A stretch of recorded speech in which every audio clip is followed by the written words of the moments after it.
ಕೋಟೆನಾಡು ಬಾಗಲಕೋಟೆ ಶಾಂತಗೊಂಡಿದೆ. ಯಾವ ಧಗಧಗವೂ ಇಲ್ಲ, ಯಾವ ಕೊತವೂ ಇಲ್ಲ. ಬಾಗಲಕೋಟೆ ಕಲ್ಲು ತೂರಾಟ ಪೂರ್ವ ನಿಯೋಜಿತ ತೂರಾಟವಲ್ಲ. ಶಿವಾಜಿ ಮೆರವಣಿಗೆ ಮಸೀದಿ ಮುಂದೆ ಸಾಗುವಾಗ ಡಿಜೆ ವಾಗ್ವಾದ ನಡೆದಿತ್ತು. ಕೋಟೆನಾಡು ಬಾಗಲಕೋಟೆ ಎಸ್ಪಿ ಸ್ಪಷ್ಟನೆ. ಕೋಟೆನಾಡು ಬಾಗಲಕೋಟೆ ಶಾಂತಗೊಂಡಿದೆ, ಕೊತವೂ ಇಲ್ಲ, ಧಗಧಗವೂ ಇಲ್ಲ. ಅದೊಂದು ಪ್ರೀ ಪ್ಲಾನ್ಡ್ ಕಲ್ಲು ತೂರಾಟ ಆಗಿರಲಿಲ್ಲ.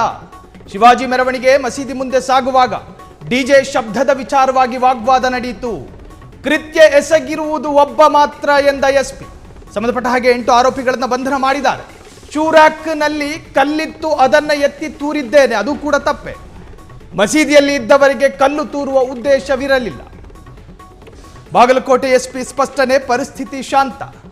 ಕಲ್ಲು ಶೂರ್ಯಾಕ್ನಲ್ಲಿರಲಿ, ಹೊರಾಂಗಣದಲ್ಲೇ ಇರಲಿ, ಎತ್ತಿ ಬಿಸಾಕುವ ದುರುಳರು ನಿಜಕ್ಕೂ ಕೂಡ ಕಾನೂನಿನ ಮುಂದೆ ಬೆತ್ತಲಾಗಬೇಕು.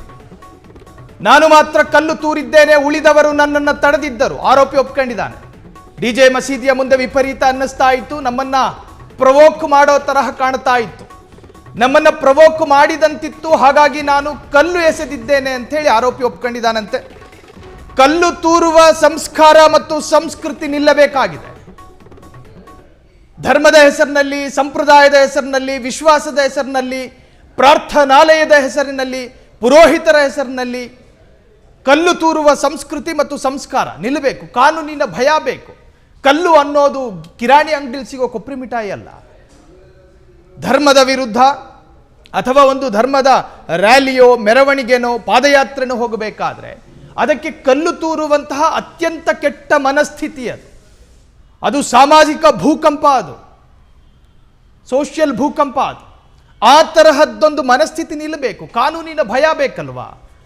ನಿಮಗೆ ಒಂದು ಧರ್ಮದ ರ್ಯಾಲಿ ನಿಮ್ಮ ಮಸೀದಿಯ ಮುಂದೆ ಸಾಗುವಾಗ ಅವರು ನಿಮ್ಮನ್ನು ಪ್ರಚೋದನೆ ಮಾಡಿದ್ದಾರೆ ಅಂತ ಹೇಳಿ ನಿಮಗನ್ಸಿದ್ರೆ ಸ್ಥಳೀಯ ಠಾಣೆಗೆ ಹೋಗಿ ಕಂಪ್ಲೇಂಟ್ ಕೊಡಬೇಕು. ನಮ್ಮನ್ನ ಹೀಗೆ ಪ್ರವೋಕ್ ಮಾಡ್ತಾ ಇದ್ದಾರೆ, ನಮ್ಮ ಪ್ರಾರ್ಥನಾಲಯದ ಮುಂದೆ ವಿಪರೀತವಾದಂತಹ ಘೋಷಣೆ ಕೂಗ್ತಾ ಇದ್ದಾರೆ, ನಮ್ಮ ಧರ್ಮದ ವಿರುದ್ಧ, ನಮ್ಮ ಸಂಪ್ರದಾಯದ ವಿರುದ್ಧ ಅವರ ಘೋಷಣೆಗಳು ವ್ಯಕ್ತವಾಗ್ತಾ ಇದೆ ಅಂತ ಹೇಳಿ ಕಾನೂನಿನ ಚೌಕಟ್ಟಿನಲ್ಲಿ ಸ್ಥಳೀಯ ಠಾಣೆಗೆ ಹೋಗಿ ಕಂಪ್ಲೇಂಟ್ ಕೊಡಿ. ಕಲ್ಲು ತೂರುವ ಮತ್ತು ಹೊಡೆಯುವ ಅಧಿಕಾರ ಈ ರಾಜ್ಯದಲ್ಲಿ ಅಥವಾ ಈ ದೇಶದ ಯಾವೊಬ್ಬ ಪ್ರಜೆಗೂ ಇಲ್ಲ. ಕಾನೂನನ್ನು ಕೈಗೆತ್ತಿಕೊಳ್ಳುವಂತಹದ್ದು, ಕಾನೂನು ನಿಯಮಗಳನ್ನು ಉಲ್ಲಂಘನೆ ಮಾಡುವಂತಹ ಅಧಿಕಾರ ಯಾವೊಬ್ಬರಿಗೂ ಇಲ್ಲ, ಯಾವ ಧರ್ಮದ ವಕ್ತಾರನಿಗೂ ಇಲ್ಲ. ಸೊ ಬಾಗಲಕೋಟೆಯಲ್ಲಿ ಒಂದು ಕಲ್ಲು ತೂರಿದ ಪ್ರಕರಣ ಅದು ರಾಜ್ಯದಾದ್ಯಂತ, ರಾಜ್ಯವನ್ನು ದಾಟಿ ಭಾರತದಾದ್ಯಂತ ಚರ್ಚೆಗೆ ಕಾರಣವಾಯಿತು. ಶಿವಾಜಿ ಮೆರವಣಿಗೆ ಸಾಗ್ತಾ ಇತ್ತು. ಆ ಸಂದರ್ಭದಲ್ಲಿ ಮಸೀದಿಯ ಮುಂಭಾಗ ಡಿಜೆ ಶಬ್ದ ಜೊತೆಗೆ ಜೈಂಕಾರ ಘೋಷಣೆಗಳು ಎಲ್ಲವೂ ಮೊಳಗ್ತಾ ಇದ್ದ ಹಾಗೆ ಕೆಲವೊಂದಷ್ಟು ಕಿಡಿಗೇಡಿಗಳ ಕೈಗಳಿಂದ ಕಲ್ಲುಗಳು ಎಲ್ಲಿಂದಲೋ ತೂರಿ ಬಂತು. ಅಜ್ಞಾತ ಸ್ಥಳದಿಂದ ಕಲ್ಲು ತೂರಲಾಗಿದೆ ಅನ್ನೋ ಚರ್ಚೆ ಆರಂಭಿಕವಾಗಿ ನಡೆದಿತ್ತಾದರೂ ಬರಬರುತ್ತಾ ಪೊಲೀಸರ ಇನ್ವೆಸ್ಟಿಗೇಷನ್ನಿಂದ ಅದು ಹೊರಬಿತ್ತು. ಇನ್ನು ಬಾಗಲಕೋಟೆಯಲ್ಲಿ ಇನ್ನೂ ಕೂಡ ತ್ವೇಷ ಸ್ಥಿತಿ ಸ್ವಲ್ಪ ಬೂದಿ ಮುಚ್ಚಿದ ಕೆಂಡದಂತಿದೆ. ನಿಷೇಧಾಜ್ಞೆಯನ್ನು ಕೂಡ ಜಾರಿ ಮಾಡಲಾಗಿದೆ. ಫೆಬ್ರವರಿ 24ರವರೆಗೂ ಕೂಡ ಅಲ್ಲಿ ಕರ್ಫ್ಯೂ ಜಾರಿ ಇರುತ್ತೆ. ನಿಷೇಧಾಜ್ಞೆಯನ್ನು ಜಾರಿ ಮಾಡಲಾಗಿದೆ. ಇನ್ನು ಸಂಬಂಧಪಟ್ಟ ಹಾಗೆ ಅಲ್ಲಿನ ಜಿಲ್ಲಾಧಿಕಾರಿ, ಅಲ್ಲಿನ ಪೊಲೀಸರು ತಿಳಿದುಕೊಳ್ಳಬೇಕಾದಂಥ ಒಂದು ಸಣ್ಣ ವಿಚಾರಗಳಿದ್ದಾವೆ.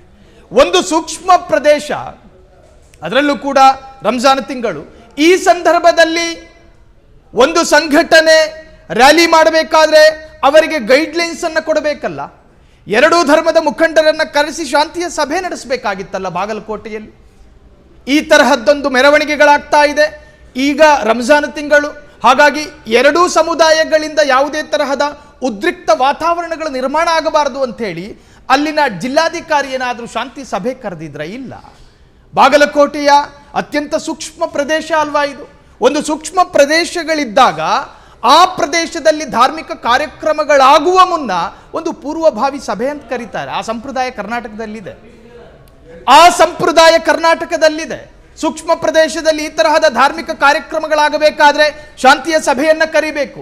ಎರಡೂ ಸಮುದಾಯದ ಮುಖಂಡರುಗಳನ್ನು ಕೂರಿಸಿ ಕಲ್ಲು ತೂರಾಡಬೇಡಿ, ಪರಸ್ಪರ ಪ್ರವೋಕ್ ಮಾಡ್ಕೋಬೇಡಿ, ಇದು ಶಾಂತಿ ಭಂಗ ಆಗುತ್ತೆ, ಈ ತರಹದ್ದೊಂದು ಸಂದೇಶ ಅಲ್ಲಿನ ಜಿಲ್ಲಾಧಿಕಾರಿ ಕೊಟ್ಟಿದ್ರ ಅನ್ನೋ ಪ್ರಶ್ನೆಗಳು ಕೂಡ ಕಾಡ್ತಾ ಇದೆ. ಒಟ್ಟಾರೆ ಬಾಗಲಕೋಟೆ ಈಗ ಶಾಂತಿಯುತವಾಗಿದೆ, ಕರ್ಫ್ಯೂ ಜಾರಿಯಲ್ಲಿದೆ. ಜೊತೆಗೆ ಖಾಕಿ ಸರ್ಪಗಾವಲು ಬಾಗಲಕೋಟೆಯಾದ್ಯಂತ ಈಗ ಇರುವಂತಹದ್ದು. ಒಟ್ಟಾರೆ ಪರಿಸ್ಥಿತಿ ನಿಯಂತ್ರಣಕ್ಕೆ ಬಂದಿದೆ ಅಂತ ಹೇಳಿ ಅಲ್ಲಿನ ಪೊಲೀಸ್ SP ಸ್ಪಷ್ಟೀಕರಣ ಕೊಟ್ಟಿದ್ದಾರೆ. ಕ್ಷಣ ಕ್ಷಣದ ಸುದ್ದಿಗಳಿಗಾಗಿ ಫ್ರೀಡಂ ಟಿವಿ ಸಬ್ಸ್ಕ್ರೈಬ್ ಮಾಡಿ, ಲೈಕ್ ಮಾಡಿ ಹಾಗೂ ಫಾಲೋ ಮಾಡಿ. ಹೊಸ ಸುದ್ದಿಗಳ ನೋಟಿಫಿಕೇಶನ್ಗಾಗಿ ಬೆಲ್ ಐಕಾನ್ ಮೇಲೆ ಕ್ಲಿಕ್ ಮಾಡಿ.